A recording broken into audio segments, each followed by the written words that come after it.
Grr, arg.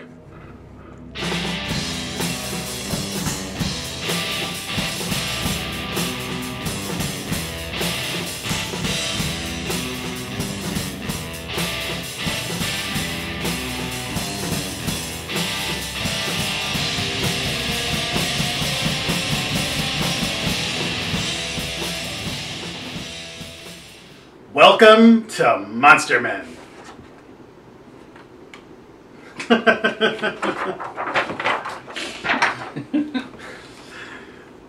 Closed captioning sponsored by Landshark Beer. I think that everybody, whether you can hear or not, should enjoy the Monster Men. Yeah. So, first things first, before we get to anything, I just wanted to say to you, happy anniversary. Happy anniversary there, Jackie Poo. We have been doing Monster Men for about a year. We started this last summer. And here we are again.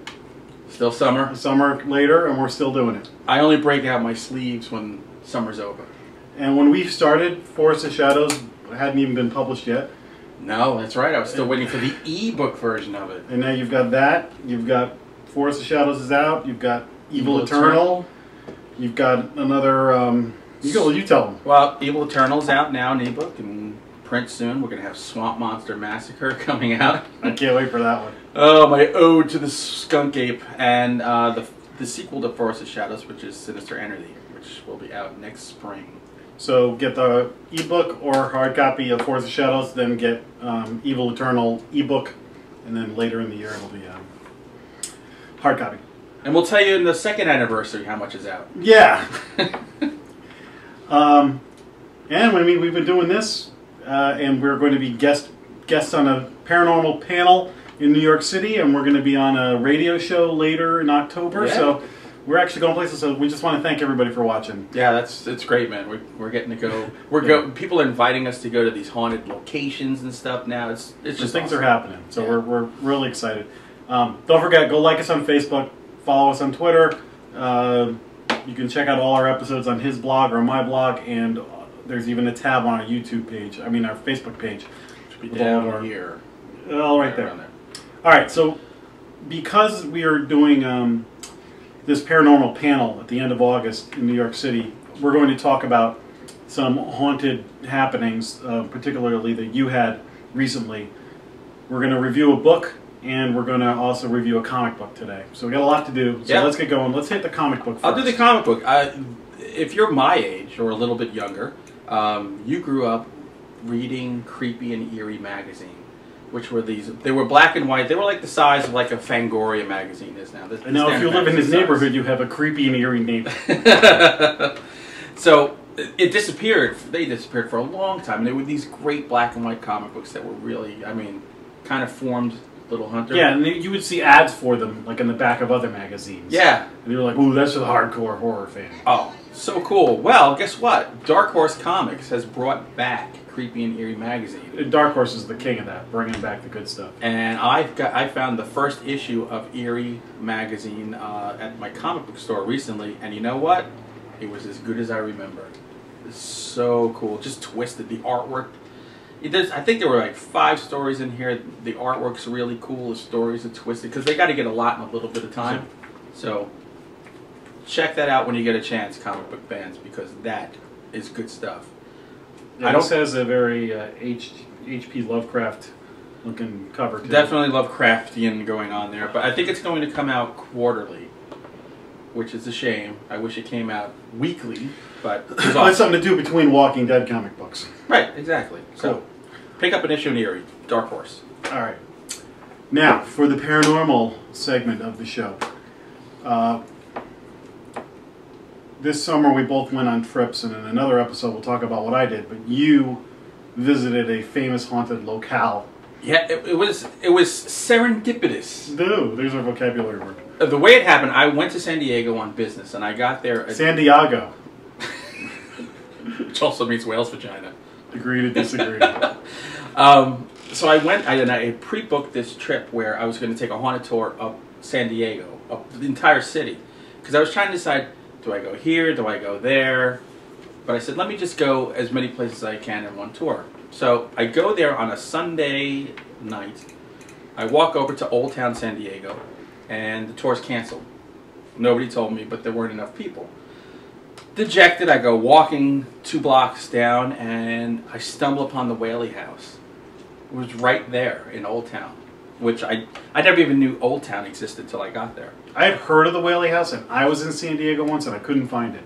I ended up going, and we'll talk about it later, I went to the Coronado Hotel for a beer. Which is the opposite end of where the Whaley House is.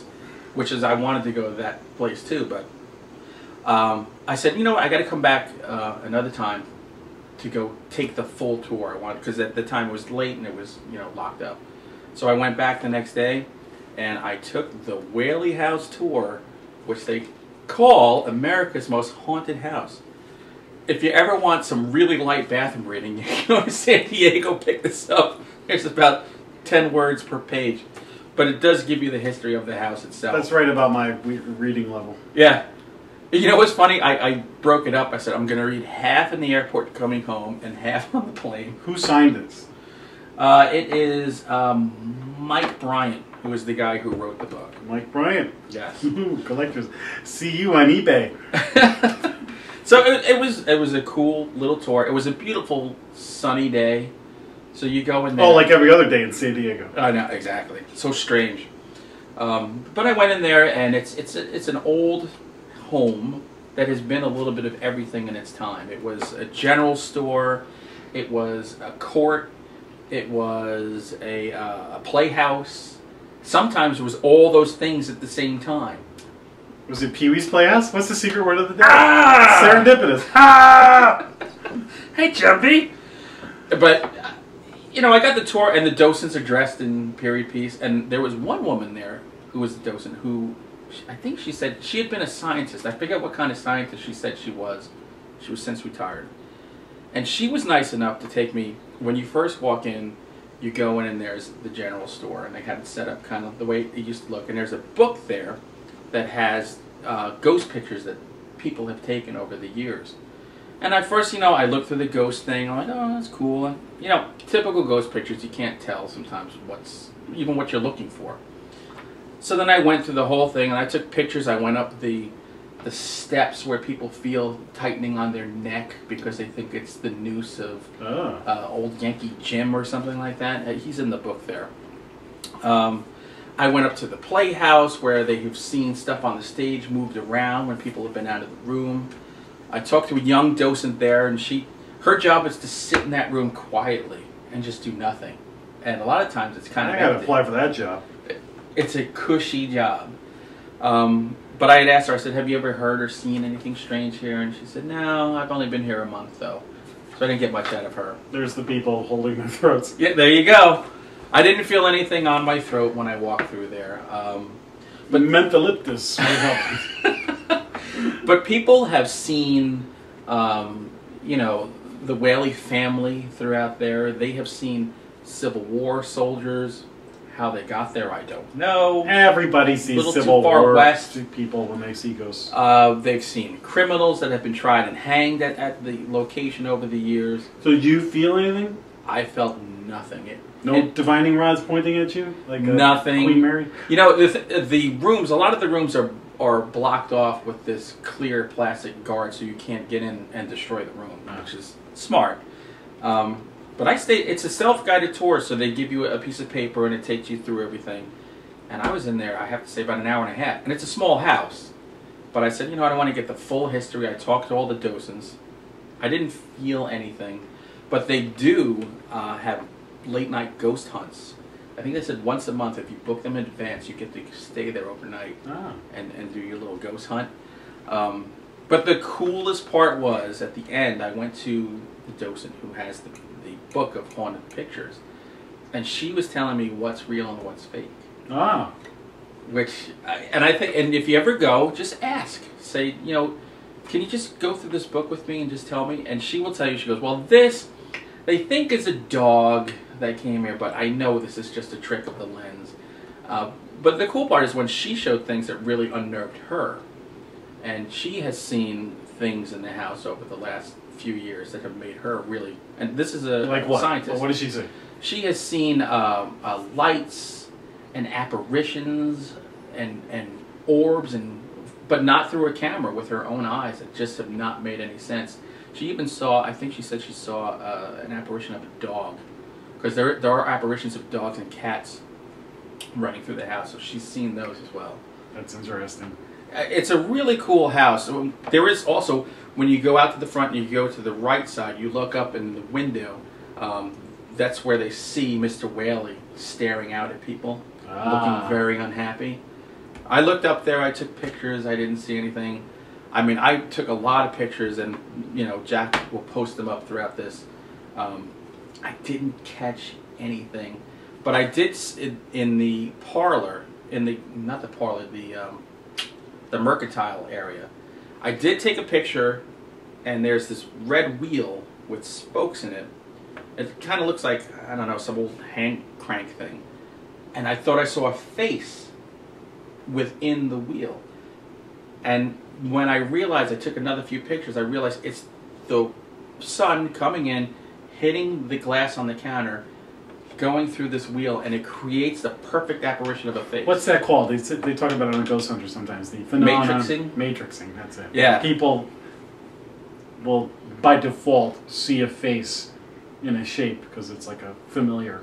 I mean, what I was doing, I was taking pictures and then looking at the pictures right after, and then I saw that face, and I'm like, well, that's really weird. I mean, and you'll see this, it looks like a face. And I kept taking the picture and it kept repeating itself until I figured out what it was. In a future episode, we'll talk about the Union Cemetery in Connecticut, and I have a great face story. So, I mean, the tour was fantastic. It's cheap as can be. I mean, so the Whaley House, it's in San Diego. Look it up. You can get your tote bag. Got ghosts. There it is, whaleyhouse.org. They have there's a little store right next door where you buy your tickets, and they have some souvenirs, but they don't go crazy on the souvenirs, which was kind of encouraging. So if you went there and you had an experience, let us know. Or if you've just been there and nothing happened, let us know. Or post something on Facebook so other people can talk about it. Because half the time you and I go visit a haunted spot, we just have a nice day at a location. And I think that's the case for most of them. Which, again, you're a part of the story, too. You're like, oh, I've been there. I've been to... And it's cool. But if anybody actually has an experience in one of these places, we'd love to hear it. Yeah. And pictures, anything. Just we'd be interested to see. Yeah, that's cool. So that's two West Coast places that you've got good stories for. The Queen Mary and Whaley House now. West House. Although the West Queen Coast Mary, is good. you had stuff go down. So. Queen Mary was different, yeah. This was go a back nice to our trip. Queen Mary episode on our archived episodes if you want to hear a good spooky story. Yeah. I could have slept at the Whaley House comfortably. I didn't sleep comfortably at the Queen Mary. Nice. Okay, that's it for the Whaley House. Now, tell us about... We're going to do a book review book. to close out the episode. You know how, like, Star Wars comes out and then they have, like, novels that go along with it? Oh, my God, I love it. Splinter of the Mind's Eye, if anyone remembers that one. Some of these, sometimes these side books that go along with some kind of property are good, and other times they're crap. Right. That have nothing to do. There's like a million Star Trek novels and this and that, whatever. Well, The Walking Dead has started to do that. You've got The Walking Dead graphic novels, you've got The Walking Dead TV show. And this book here, The Walking Dead Rise of the Governor, it's by Robert Kirkman and another guy. Can you pronounce that name? J. Bonansagna. Bonansagna?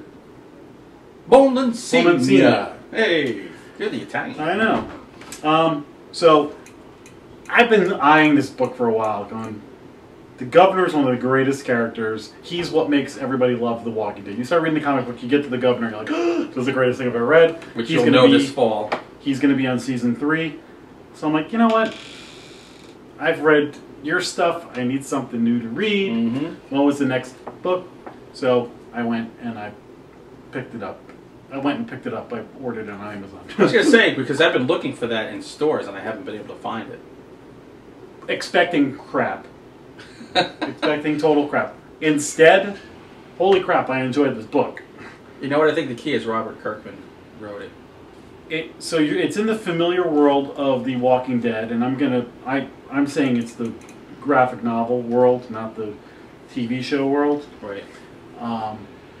But the Governor, who is one of the top 100 comic book villains of all time. Top 10. And this is his story before you meet him in The Walking Dead. This is, first of all, it's a quick read, but it's a quality book. It's not like yeah, this isn't some fly-by-night like 100-page. No, this thing is you know. This is got 328 pages. Yeah. And I mean, I burned through this book, and the next one is called The Road to Woodbury, which is the town. Woodbury Common. Yeah, Woodbury, where the governor and Rick end up meeting. This book, I don't want to give it away, but basically, it's this guy's journey. And if you're familiar with the comic book, there's a little girl in the comic book that the governor is fond of. She's in this book. Oh, yes. And some other characters.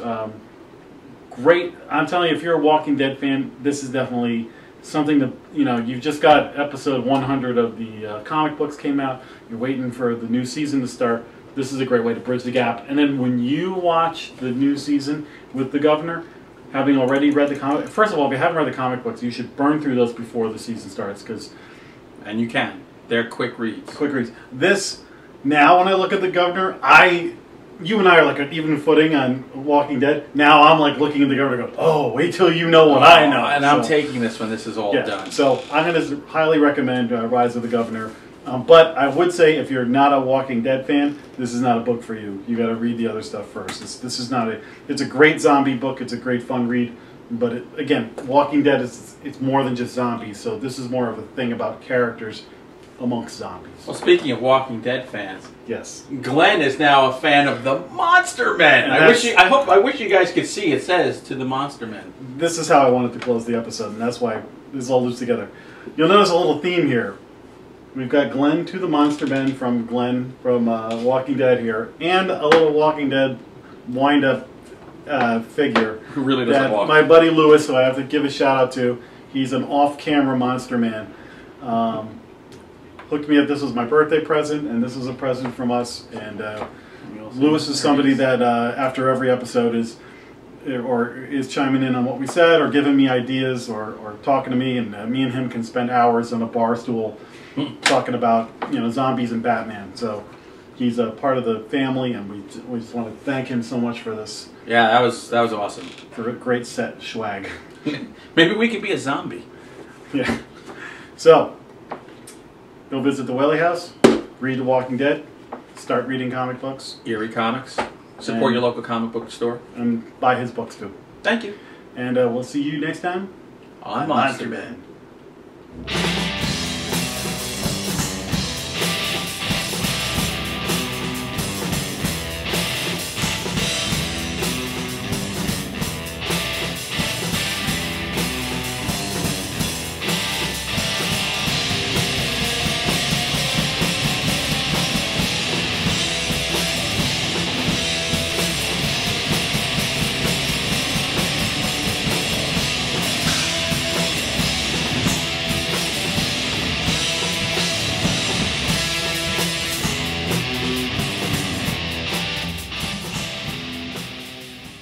Grr, arg.